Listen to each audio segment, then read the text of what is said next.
naš i vaš gost je predsjednik opštine Trstenik, gospodin Miroslav Aleksić. Gospodin Aleksiću, dobroveče i dobrodošli u studio televizije Trstenik. Dobroveče.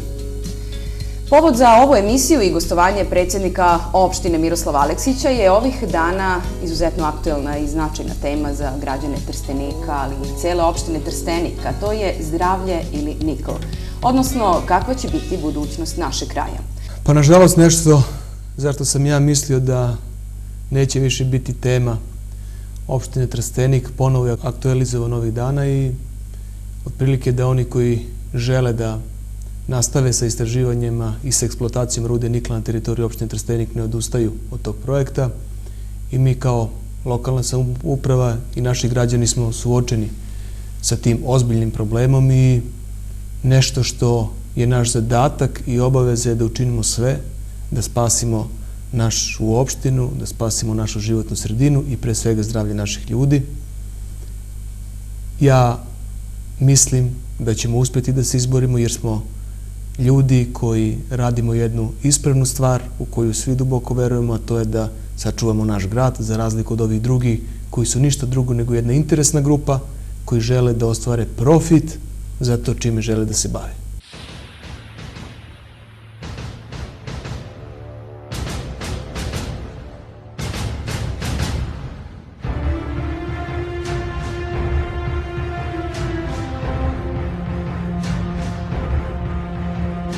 Meni je posle današnje posete Kavadarcima sve potpuno jasno i sve dileme koje sam imao su kod mene raščišćene.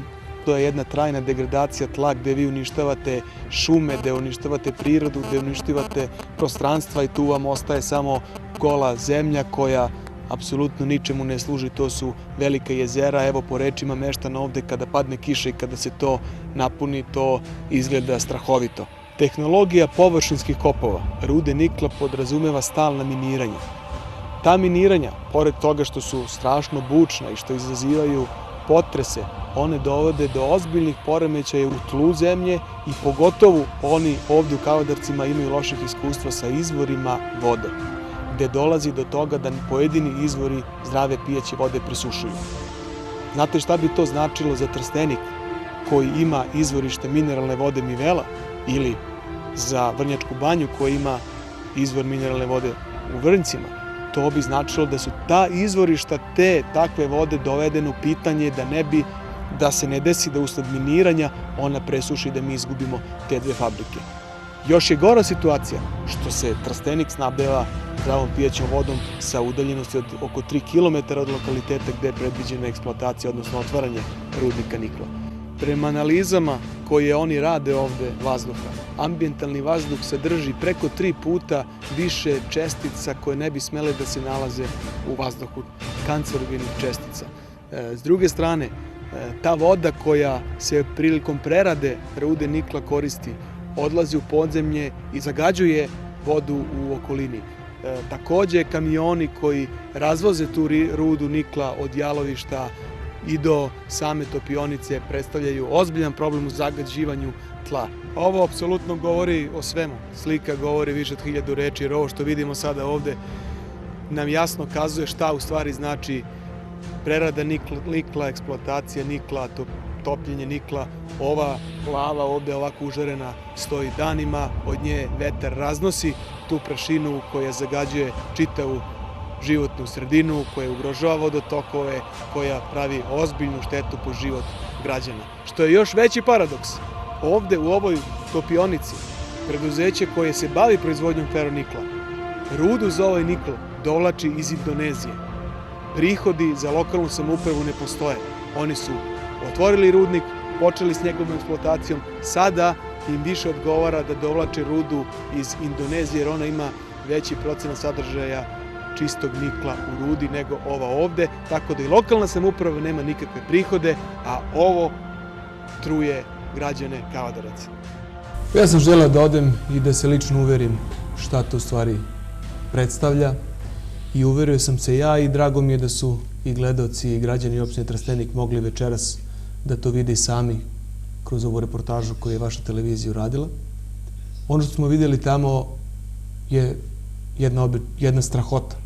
Zaista i nešto što dodatno uliva strah, jer to koliko je tamo u problemu ekologija, život, zdravlje ljudi, toliko je to tabu tema, što govori da tu postoje ozbiljni ekonomski interesi.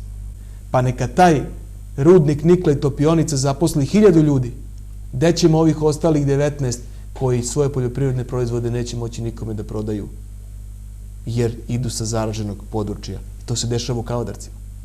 Tamo je beli kupus unutra crven, jer je sva zemlja okolo crvena. To se nije vidjelo na kamerama, ali asfalt je crven svuda oko topionice. Njihovi proizvodi poljoprivredni su anatemisani u Makedoniji i niko neće da kupi ništa iz Kavadaraca. I to je istina. Svako može da priča koji god hoće priču. Mi imamo prvu petoletku, koja je potpuno čista tehnologija, gde danas radi 4000 radnika, 3500 u Trsteniku, i imamo poljoprivredu od koja živi preko 20.000 ljudi sigurno u opštini Trstenik, ako ne i 30.000. Po trenutno važećoj zakonskoj regulativi neophodno je pozitivno mišljenje lokalne samouprave da bi se nekome dalo pravo da krene sa istražnim radnjama. Mi to nismo dali i zbog toga ćemo pokrenuti i upravni spor protiv ministarstva i podneti prijave protiv odgovornih koji su mogli da daju rešenje ukoliko rešenje postoji. Da li ćemo ga videti, ja zaista ne znam. Kako god, mi ćemo iskoristiti sve pravne norme da dođemo do pravde i da naša odluka Skupštine opštine, koja je najvalidnija, mora da ima pravnu težinu i pravnu snagu. Ne može neko da dođe u vaše dvorište bez pitanja i da radi šta god mu se prohte.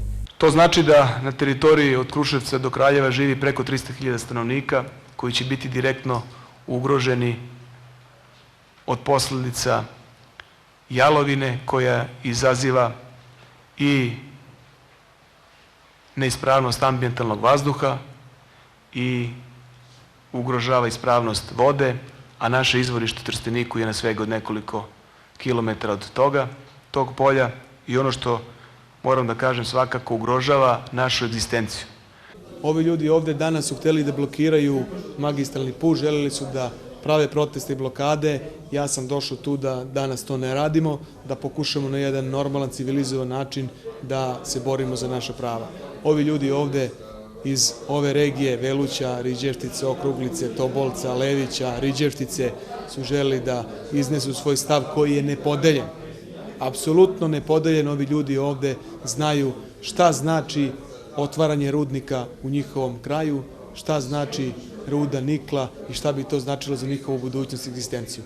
I to svakako je nešto što je vrlo ozbiljno i što treba da shvate oni koji u ovom trenutku donose odluku o tome, to su pre svega Ministarstvo rudarstva i Vlada Republike Srbije. Ne postoji niko u ovom trenutku koji je izneo jedan valjani argument da kaže zašto treba u ovom delu centralne Srbije da se otvara rudnik nikla.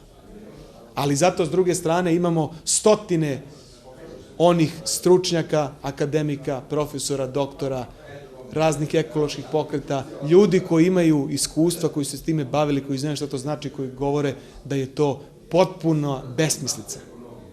I ja sam danas ovim ljudima ovde rekao, iako meni danas mnogi prete kako to Bože, ja sam se okrenuo protiv ministarstva i protiv države, ja ovde živim i ovde žive svi oni. I borit ćemo se do kraja za naš grad, borit ćemo se za kraj za našu opštinu i za našu decu. I tu nema nikakve dileme.